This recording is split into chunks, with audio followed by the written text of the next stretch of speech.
Ms. Aprajita Sarangi. She represents the Bharatiya Janata Party and the government, and many questions that need to be asked there. Joining me right now is Lok Sabha MP from the Bharatiya Janata Party, Ms. Aprajita Sarangi. Appreciate you joining us, Ms. Sarangi. Thank you for taking out the time. Ma'am, multiple questions that come to light right now. The nation is practically on edge on multiple counts. We've seen ethnic violence in a state like Manipur. The state continues to burn. Haryana is in a riot situation 24 hours. We are still seeing scenes of violence where Haryana is concerned. You have a collective opposition which has admitted that they don't have confidence in you anymore. All of this is taking place, while there's also a debate on the BJP or the government trying to compromise the federal structures of states, where Delhi's ordinance bill comes into question. All of this swirling, ma'am, and the question comes to light, Parliament remains in paralysis. I want to go one by one. Ms. Sarangi, number one, when it comes down to the violence we are seeing in Haryana right now, the state is in a riot mode. The question I ask you, for the government, if a riot takes place in Bengal, it's the fault of Mamata Banerjee, and it should be a complete failure of her leadership in state. If there are riots in Rajasthan, it's the failure of Ashok Gehlot government. How is it if there are riots in the state of Haryana, it becomes a conspiracy, it becomes something which is Hindu-Muslim and not the responsibility of your government? A very good evening. Now, let me tell you that breakdown of law and order machinery is definitely the concern of the Ministry of Home Affairs and of course the concerned state governments, because law and order is a state subject. Now, as far as the Ministry of Home Affairs is concerned, we are keeping a tab on the situation in Haryana as well as Manipur, and we are working closely with the state governments. See, when such things come to pass, we don't see which government is where. I think let us not go into such accusations by people who have motives. In fact, here is a government headed by Prime Minister Modi, which wants peace and normalcy and tranquility and order across the country. So whether it is Manipur, whether it is West Bengal, whether it is Haryana, I think we would all like to work together with the concerned state governments, whichever political party is running that state government, and we would like to restore normalcy. We are doing so in Manipur and we would be doing in Haryana. But having said all this, let me tell you that whatever has happened in Manipur should not have happened, and whatever has happened in Haryana should not have happened. And I think the government, both the central and the state governments, would be controlling the situation with all might. But, I'll come back to the question, Ms. Sarangi, that I asked you, because you've been on my debate, ma'am, and rightly so, you have pointed a finger at Mamata Banerjee during the Bengal violence in the Panchayat polls not a very long while ago. It was the failure of her administration. Why is the BJP and the government falling short on blaming what is going on in Haryana on the Khattar government, ma'am?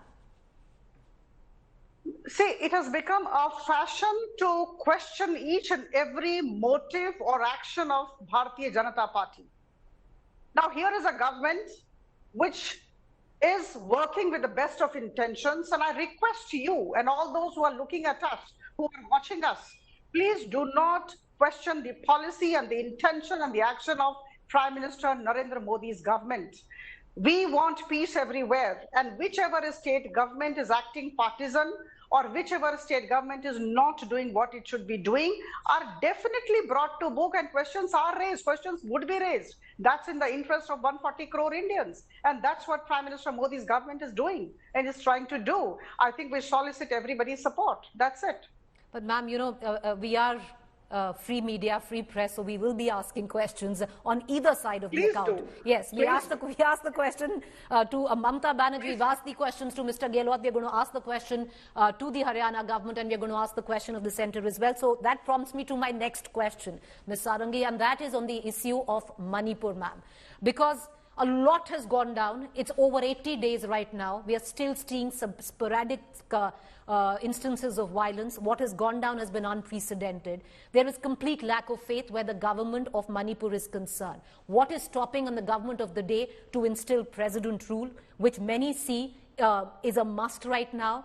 And on the other side, where the parliament is concerned, why is the Prime Minister falling short of coming and speaking in on Manipur? So there is a sense that where is the pain? Doesn't he feel the pain of people of Manipur? Doesn't he want to speak to them? Doesn't he want to address the parliament? Then let's try to understand the whole situation with an open mind and a broad heart, and with some kind of rationality and some degree of maturity. On 20th of July, the parliament session began. And on 24th in the morning, I was sitting in the Lok Sabha. Our Home Minister, who is the concerned minister, who is the departmental minister, stood up and said, if you want a debate on Manipur issue, the government here has all the answers to your questions. Let's start the debate. Let's start the discussion. But all these people kept on shying away. They kept on running away from actually getting into the debate. Now, just let me ask you one thing, Preeti. When there is a departmental minister who is in charge of the home affairs, I think it's his prerogative and it is his responsibility rather to actually take the questions and answer all those questions. And as far as Prime Minister is concerned, you cannot force Honorable Prime Minister to come to the Parliament and speak. Now, I take you back to the budget session.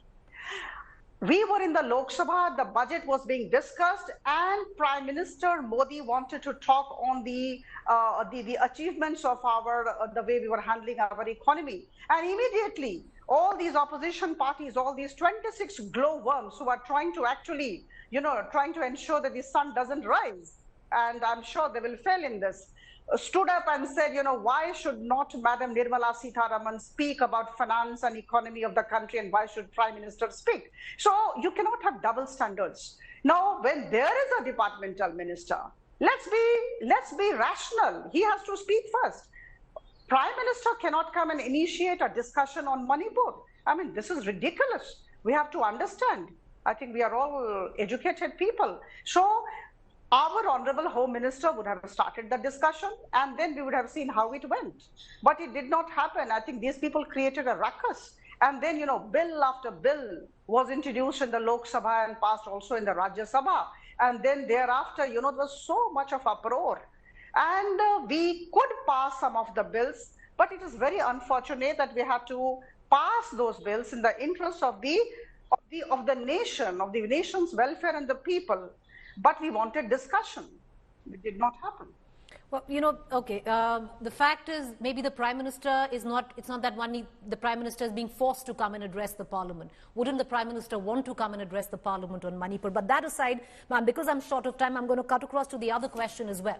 You spoke about bills after bills were being passed. There is a no confidence motion, no trust motion vote that has been mooted and accepted by the Speaker. Having said that, you've been a member of Parliament, ma'am, and one would think that Parliament precedent would demand that no business be conducted in the House till the trust vote comes to a pass. Yet, we've conducted business, which at least where precedent stands is very new. It's never really happened. Then let's go by the parliamentary procedures. Let's go by the rules and regulations. The government of the country, the parliament of the nation, these are not run through emotions. See, there are two rules we have to understand. Number one, there should be 50 members of parliament who should be asking for no confidence motion, and this matter has to be examined